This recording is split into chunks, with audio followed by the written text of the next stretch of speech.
August 5ನೇ ತಾರೀಕಿನಿಂದ ದಿನಾಂಕ 5ರಿಂದ ಅನಿರ್ದಿಷ್ಟ ಕಾಲದ ಮುಷ್ಕರವನ್ನು ಇಡೀ ರಾಜ್ಯಾದ್ಯಂತ ನಾವು ಹಮ್ಮಿಕೊಂಡೇವಿ.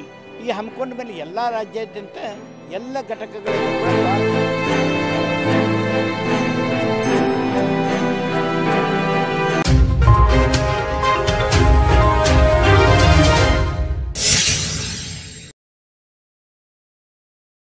ನಾವು ಇವತ್ತು KSRTC ನೌಕರರು ಎಲ್ಲರೂ ಕೂಡ ಒಂದು ಜಂಟಿ ಸಮಿತಿ ರಚನೆ ಮಾಡಿಕೊಂಡು ಹಿಂದೆ ಏನು 1/1/20ರಿಂದ ಏನು ವೇತನ ಪರಿಷ್ಕರಣೆ ಆಗಬೇಕಿತ್ತೋ ವೇತನ ಪರಿಷ್ಕರಣೆಯನ್ನು ಹಿಂದಿನ ಸರ್ಕಾರ 38 ತಿಂಗಳು ವಿಳಂಬವಾಗಿ ಅದನ್ನು 38 ತಿಂಗಳ ನಂತರ ಒಪ್ಪಂದ ಮಾಡಿಕೊಂಡ್ರು. ಆ ಒಪ್ಪಂದ ಮಾಡುವಾಗ ಅದು ಚುನಾವಣೆ ಬಂದತ್ತಂಥೇಳಿ ನಾವು ಮುಷ್ಕರದ ನೋಟಿಸ್ ಕೊಟ್ಟಾಗ ಆಗಿನ ಮುಖ್ಯಮಂತ್ರಿ ಬಸವರಾಜ ಬೊಮ್ಮಾಯಿ ಅವರು ಕರೆದು 15%ಗೆ ಹೆಚ್ಚಳ ಮಾಡಿ ವೇತನವನ್ನು ಅವಾಗ ಅದನ್ನು ಮುಗಿಸಿದರು. ಆದರೆ ಅದರ ಏನು ಬಾಕಿ ಹಣ ಕೊಡಬೇಕಾಗಿತ್ತು 38 ತಿಂಗಳ ಬಾಕಿ ಹಣವನ್ನು, ಆ ಬಾಕಿ ಹಣ ಕೊಡೋದನ್ನು ಅವರು ಒಂದು ಏಕಸದಸ್ಯ ಆಯೋಗನ ಮಾಡಿದರು. ಏಕಸದಸ್ಯ ಆಯೋಗ ಒಂದು ಏನು ರಿಪೋರ್ಟ್ ಕೊಡ್ತಾರೆ ಅದರ ಮೇಲೆ ಯಾವತ್ತಿಂದ ಕೊಡಬೇಕು ಏನು ಕೊಡಬೇಕು ಅನ್ನೋದ್ರ ಬಗ್ಗೆ ಅವರು ರಿಪೋರ್ಟ್ ಕೊಟ್ಟು ಸರ್ಕಾರ ಏನು ವೇತನ ಹೆಚ್ಚಳ ಮಾಡಿ ಸರಿ ಐತಿ ಮಾಡ್ಬೋದು. ಆದರೆ ಸರ್ ಇವತ್ತು ಸಾರಿಗೆ ಸಂಸ್ಥೆಗಳು ನಿಗಮಗಳು ಇವತ್ತು ಭಾಳ ತೊಂದರೆಯೊಳಗದಾವೆ. ಸರ್ಕಾರ ಈ ಅರಿಯರ್ಸ್ ಹಣನ ಏನು ಬಾಕಿ ಹಣ ಕೊಡಬೇಕಾಗಿತ್ತು ಅದನ್ನು ಸರ್ಕಾರನೇ ಸಹಾಯ ಮಾಡಬೇಕು ಅಂತ ಅವ್ರು ವರದಿ ಕೊಟ್ಟರು. ನಮ್ಮನ್ನು ಕೂಡ ಕರೆದಿದ್ದರು, ನಮ್ಮ ಜೊತೆನೂ ಕೂಡ ಅವರು ಮಾತನಾಡಿ ಅಂಥ ವರದಿಯನ್ನು ಕೊಟ್ಟರು. ಆದರೆ ಈ ಸರ್ಕಾರ ಬಂದ ಮೇಲೆ ನಾವು ಇವ್ರಿಗೆ ಬರೋಕ್ಕಿಂತ ಮುಂಚೆ 1/1/24 ಅಂದರೆ ಪ್ರತಿ 4 ವರ್ಷಕ್ಕೊಂದು ಸರಿ ನಮ್ಮ ಇವತ್ತು ವೇತನ ಪರಿಷ್ಕರಣೆ ಆಗಬೇಕು. ವೇತನ ಪರಿಷ್ಕರಣೆ ಆಗುವಾಗ 1/1/20ರಿಂದ ಆದಂಥ ವೇತನ ಪರಿಷ್ಕರಣೆ 23ರಲ್ಲಿ ಆಯಿತು. 23ರಲ್ಲಿ ಆದರೂ ಕೂಡ ಅದನ್ನು 1/1/20ರಿಂದನೇ ಜಾರಿ ಮಾಡಿದರು. ಜಾರಿ ಮಾಡಿದ ಮೇಲೆ ಅದು ಅರಿಯರ್ಸನ್ನು ನಾವು ಕೇಳಿದ್ವಿ, ಬಾಕಿಯನ್ನು ಕೊಡಿ ಅಂತ ಕೊಡ್ತೀವಿ ಅಂತ ಹೇಳ್ತಾ ಬಂದರು. ಈಗ ಬಂದಿದ್ದೀವಿ ಅಂತೇಳಿ ಈ ಸರ್ಕಾರ ಬಂದ ಮೇಲೆ ಆ ಹಳೆಯ ಅವಧಿ 1/1/20ರಿಂದ 31/12/24ಕ್ಕೆ ಅದರ ಅವಧಿ ಮುಗಿದತ್ತು. ಅವಧಿ ಮುಗಿದ ಮೇಲೆ 1/1/24ರಿಂದ ಈ ಕಡೆಗೆ ಹೊಸ ವೇತನ ಪರಿಷ್ಕರಣೆ ಆಗಬೇಕಾಗಿತ್ತು ನಮಗೆ.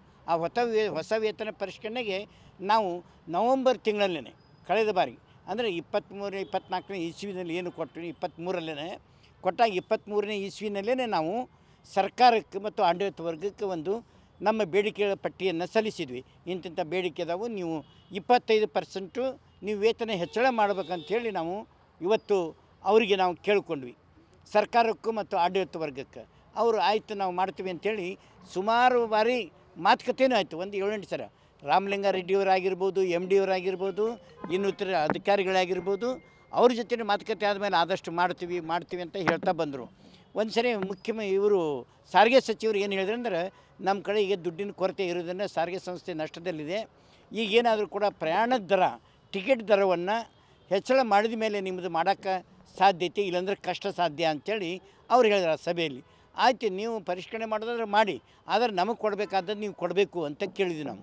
ಆದಮೇಲೆ ಅವರು ಒಂದು 15 ದಿವಸದಲ್ಲಿ ನಮ್ಮ ಮಾತುಕತೆ ಆದ 15-20 ದಿವಸದಲ್ಲೇ ಅವರು ಏನು ಈ ಪ್ರಯಾಣ ದರದ ಒಂದು ಟಿಕೆಟಿನ ದರವನ್ನು ಹೆಚ್ಚಳ ಮಾಡಿದರು. ಹೆಚ್ಚಳ ಮಾಡಿದ ಮೇಲೆ ಅವಾಗೂ ಕೂಡ 1 ತಿಂಗಳ ಕಾಲಾವಕಾಶ ಕೊಟ್ವಿ, 2 ತಿಂಗಳ ಕಾಲಾವಕಾಶ ಕೊಟ್ವಿ, ಮಾಡ್ತೀವಿ ಕರಿತೀವಿ ಅಂದರು. ಇಲ್ಲ ನಾವು ಮಾಡಿರ್ತೀವಿ, ಏನಾಗಲಿ ನೀವು ವೇಳೆಯನ್ನು ಕೊಡಿ ಇನ್ನಷ್ಟು ಅಂದರು. ಅವಾಗಲೂ ಕೂಡ ವೇಳೆ ಕೊಟ್ವಿ, ಮಾಡಲೇ ಇಲ್ಲ.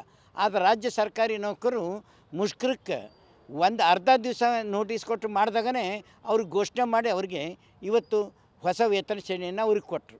ಆದರೆ ನಮಗೆ ಅದನ್ನು ಕೊಡಲಿಲ್ಲ. ಮತ್ತು ಇವರು ಕೂಡ ಎಲ್ಲ ಶಾಸಕ ಸಚಿವರು ಕೂಡ ವಿಧಾನಮಂಡಲ ಅಧಿವೇಶನದೊಳಗೆ ಯಾವುದೋ ಒಂದು ಚಕಾರ ಇಲ್ದೇ ತಮ್ಮ ವೇತನಗಳನ್ನು ಭತ್ಯೆಗಳನ್ನು ಸಂಪೂರ್ಣವಾಗಿ ದ್ವಿಗುಣಗೊಳಿಸ್ಕೊಂಡ್ರು. ಇದಾಗ್ತಕ್ಕಂಥದ್ದು ನಮ್ಮದು ಇವತ್ತು ಇರತಕ್ಕಂಥ ಈ ಬೇಡಿಕೆಯನ್ನು ಈಡೇರಿಸಲಿಕ್ಕೆ ಮುಖ್ಯಮಂತ್ರಿಗಳ ಹತ್ರ ನಾವು ಮಾತಾಡಿದ್ದೀವಿ.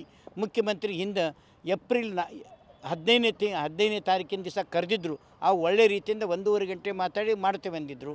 ಅದರ ನಂತರ ಮಾಡದೆ ವಿಳಂಬವಾದಾಗ ಮತ್ತೆ ನಾವು ನೋಟಿಸ್ ಕೊಟ್ವಿ ಅವರಿಗೆ, ಮುಷ್ಕರ ಮಾಡ್ತೀವಿ ಅಂತ ನೋಟಿಸ್ ಕೊಟ್ಟಾಗ ಬೇಡ ಕರಿತೀನಿ ಅಂಥೇಳಿ ಈ ಒಂದು ಜುಲೈ 4ನೇ ತಾರೀಕಿನ ದಿನ ಒಂದು ಸಭೆ ಕರೆದಿದ್ದು. ಸಭೆಯಲ್ಲಿ ಅವರು ಉಲ್ಟಾ ಹೊಡೆದ್ರು. ಅಂದ್ರೇನು, ನಿಮ್ಮದು ಇವತ್ತು 4 ತಿಂಗಳು ಆಗಬೇಕು, 4 ವರ್ಷ ಆಗಬೇಕಾಗಿದ್ರೆ 23ರಲ್ಲಿ ನಿಮ್ಮದು ವೇತನ ಪರಿಷ್ಕರಣೆ ಆಗಿದೆ, ಇನ್ನು ಮುಂದೆ 27ರಲ್ಲಿ ಯಾಕಂತ ಅಂದರೆ ಯಾವ ಅಧಿಕಾರಿ ಅವರಿಗೆ ಒಂದು ತಪ್ಪ ಕಲ್ಪನೆಯನ್ನು ನೀಡಿದರು, ತಪ್ಪ ಗ್ರಹಿಕೆಯನ್ನು ಕೊಟ್ಟು ಅವ್ರನ್ನ ದೂರ ಸರಿಸಿದರು. ಅದರಿಂದ ಅವರು ವಿಚಲಿತರಾಗಿ ನಮ್ಮ ಬೇಡಿಕೆಯನ್ನು 27ರಲ್ಲಿ ಯಾಕಂತ ಈಗ ಆಗೋದಿಲ್ಲ ಅನ್ನುವಂಥದ್ದು ಹೇಳಿದ್ರು. ಅದಕ್ಕೆ ನಮ್ಮ ಜಂಟಿ ಸಮಿತಿ ಸೇರಿಕೊಂಡು ಎಲ್ಲರೂ ಕೂಡ ನಮ್ಮ ಮುಖಂಡರುಗಳು ಅವರಿಗೆ ಮನನ ಮಾಡಿದರು, ಇದು ಸರಿಯಲ್ಲ, ನೀವು 20ರಿಂದ ಮಾಡಿದಾಗ 23ಕ್ಕೆ ಮುಗೀತು, 24ರಿಂದ ಹೊಸ ಒಪ್ಪಂದ ಆಗಬೇಕು, ಹೊಸ ಒಪ್ಪಂದ ನೀವು ಮಾಡಿ ಅಂಥೇಳಿ ಒತ್ತಾಯ ಮಾಡಿದ್ವಿ.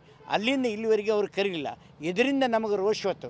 ಯಾಕಂದರೆ ಇವರು ಒಂದು 24ರಿಂದ ಮಾಡ್ಬೇಕಂದ್ರೆ 27 ಅಂದಾಗನ ಇದೊಂದು ಒಪ್ಪಂದವನ್ನು ತಿಂದ ಬಿಡ್ತಾರೆ ಅಂತ ತಿಳ್ಕೊಂಡು ನಮ್ಮ ಜನರಿಗೆ ಅನ್ಯಾಯ ಆಕತಿ, ಬೆಲೆ ಏರಿಕೆ ಸಂದರ್ಭದಲ್ಲಿ ಆಗೋದಿಲ್ಲ ಅಂತ ತಿಳ್ಕೊಂಡು ಬರ್ತಕ್ಕಂಥ ನಾಳೆ ಆಗಸ್ಟ್ 5ನೇ ತಾರೀಕಿನಿಂದ ದಿನಾಂಕ 5ರಿಂದ ಅನಿರ್ದಿಷ್ಟ ಕಾಲದ ಮುಷ್ಕರವನ್ನು ಇಡೀ ರಾಜ್ಯಾದ್ಯಂತ ನಾವು ಹಮ್ಮಿಕೊಂಡೇವಿ. ಈ ಹಮ್ಮಿಕೊಂಡ ಮೇಲೆ ಎಲ್ಲ ರಾಜ್ಯಾದ್ಯಂತ ಎಲ್ಲ ಘಟಕಗಳಲ್ಲೂ ಕೂಡ ದ್ವಾರ ಸಭೆಯನ್ನು ಮಾಡಿದ್ದೀವಿ. ಪ್ರತಿಯೊಬ್ಬರು ಕೂಡ ದ್ವಾರ ಸಭೆ ಮಾಡಿ ಎಲ್ಲ ಜನರಲ್ಲೂ ಎಚ್ಚರಿಸಿದ್ದೀವಿ. ಅವರಿಗೂ ಕೂಡ ತಿಳುವಳಿಕೆ ಕೊಟ್ಟಿದ್ದೀವಿ. ಸರ್ಕಾರಕ್ಕೂ ಮನವಿ ಕೊಟ್ವಿ, ಎಲ್ಲರಿಗೂ ಮಾತನಾಡಿದ್ವಿ. ಇದರ ಒಂದೇ ಸರಿನ ನಾವು ಮುಷ್ಕರ ಮಾಡಬಾರ್ದು ಅಂತ ತಿಳ್ಕೊಂಡು ಮುಂದಿನ ದಿನ ಏನು ಇವತ್ತು ನಾವು ಜುಲೈ 30ನೇ ತಾರೀಕಿನ ದಿನ ಬೆಂಗಳೂರು ಫ್ರೀಡಮ್ ಪಾರ್ಕಲ್ಲಿ 1 ದಿನದ ಉಪವಾಸ ಸತ್ಯಾಗ್ರಹ ಕೂಡ ಮಾಡಿದ್ವಿ. ಉಪವಾಸ ಸತ್ಯಾಗ್ರಹ ಮಾಡಿದಾಗ ಸುಮಾರು 4ರಿಂದ 5 ಸಾವಿರ ಜನ ಸೇರಿ ಒಂದು ಮನವಿ ಕೊಟ್ಟರು. ಅಲ್ಲಿ KSRTC MD ಬಂದು ಮನವಿ ತೊಗೊಂಡು ನನ್ನ ಕಡೆ ಸಾಧ್ಯದಷ್ಟು ನಿಮ್ಮ ಬೇಡಿಕೆ ಸಮಂಜಸದಾವು ಮಾಡಿಸ್ತೀನಿ, ಅವ್ರಿಗೂ ತಪ್ಪುಗಾರಿಕೆ ಆಗಿರ್ಬೋದು, ಅದನ್ನು ಹೋಗಲಾಡಿಸಿ ನಾನು ಅದನ್ನು ಮಾಡೋಕ್ಕೆ ಪ್ರಯತ್ನ ಮಾಡ್ತೀನಿ, ನಿಮ್ಮ ಬೇಡಿಕೆ ಈಡೇರಿಸ್ತೀನಿ ಅನ್ನೋ ಒಂದು ಆಶ್ವಾಸನೆ ಕೊಟ್ಟರು ಮನವಿ ತೊಗೊಂಡು. ಆದರೆ ನಾವು ಅವರಿಗೆ ಡೆಡ್ಲೈನ್ ಕೊಟ್ಟಿರೋದೇನೆಂದರೆ 4ನೇ ತಾರೀಕು ಆಗಸ್ಟ್ 4ನೇ ತಾರೀಕು ಸಾಯಂಕಾಲ ಒಳಗಡೆ ನಮ್ಮ ಬೇಡಿಕೆಯನ್ನು ಕರೆದು ಮಾತನಾಡಿ ನೀವು ಈಡೇರಿಸಿದರೆ ಮಾತ್ರ ನಾವು ಮುಷ್ಕರವನ್ನು ಕೈ ಬಿಡೋಕ್ಕೆ ಸಾಧ್ಯ.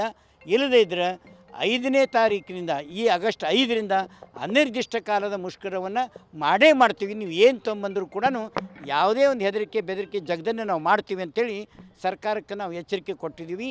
ಆದ್ದರಿಂದ ಇವತ್ತು ಇಡೀ ರಾಜ್ಯಾದ್ಯಂತ 5ನೇ ತಾರೀಕಿನಿಂದ ಯಾವ ಒಂದು ನಮ್ಮ ಸರ್ಕಾರಿ ಬಸ್ಗಳು ರಸ್ತೆಗಿಳಿಯುವುದಿಲ್ಲ ಅಂಥೇಳಿ ಈ ಸಂದರ್ಭದಲ್ಲಿ ನಾನು ಹೇಳಕ್ಕೆ ಬಯಸ್ತೀನಿ. ಇದಕ್ಕೇನಾದರೂ ಕೂಡ ಸಾರ್ವಜನಿಕರಿಗೆ ತೊಂದರೆ ಆದರೆ ಇದಕ್ಕೆ ಸರ್ಕಾರನ ಹೊಣೆ. ನಾವು ಇವತ್ತು ಶಕ್ತಿ ಯೋಜನೆಯಲ್ಲಿ ಸಾಕಷ್ಟಾಗಿ ಶ್ರಮಪಟ್ಟಿದ್ದು ನಿಮ್ಗೆ ಗೊತ್ತು. ಸರ್ಕಾರಕ್ಕೂ ಕೂಡ ನಾವು ಇವತ್ತು 5 ಗ್ಯಾರಂಟಿಗಳು ಈ ಗ್ಯಾರಂಟಿ ಯೋಜನೆಯನ್ನು ಯಶಸ್ವಿ ಮಾಡಿದಂಥವ್ರು ನಮ್ಮ ಕಾರ್ಮಿಕರು. ಇವತ್ತು ಆ ಕಾರ್ಮಿಕರನ್ನ ಹಿತನ ಮರ್ತಿವರು ಬೇರೆದವ್ರಿಗೆ ಇವತ್ತು ಕೊಡ್ತಾರಂದ್ರೆ ಅದನ್ನು ನಾವು ಖಂಡಿಸ್ತಾ ಇದ್ದೀವಿ. ಆದ್ದರಿಂದ 5ನೇ ತಾರೀಕಿನಿಂದ ಅನಿರ್ದಿಷ್ಟ ಕಾಲ ಮುಷ್ಕರವನ್ನು ಮಾಡೇ ಮಾಡ್ತೀವಿ. ರಾಜ್ಯಾದ್ಯಂತ ಒಂದು ಗಾಡಿ ಕೂಡ ರಸ್ತೆಗೆ ಇಳಿದಂತ ನೋಡ್ಕೊತೀವಿ ಅಂತೇಳಿ ಈ ಸಂದರ್ಭ ಹೇಳ್ತಾ ನನ್ನ ಹೆಸರು RF ಕೌಳಿಕಾಯಿ ಅಂತ KSRTC Altaj party hall Keshapur circle Hubli अब आपके लिए फराहम करता है एक मियारी पार्टी हॉल की सहूलत। अल्ताज होटल में मुख्तलिफ मगर लजीज खानों के अलावा अब आप अल्ताज पार्टी हॉल का भी फ़ायदा उठा सकते हैं। आपके प्रोग्रामों को खुसूसी और यादगार बनाने के लिए सबसे बेहतरीन इंतखाब सिर्फ और सिर्फ अल्ताज पार्टी हॉल। शादी ब्याह, birthday, school college get together, business seminars, conferences और बिजनेस मीटिंग्स के अलावा और बहुत कुछ कर सकते हैं इस पार्टी हॉल में। आज ही आइए अल्ताज पार्टी हॉल। मजीद तफसीलात के लिए राबिता करें एजाज अहमद व्यापारी से 9986143175।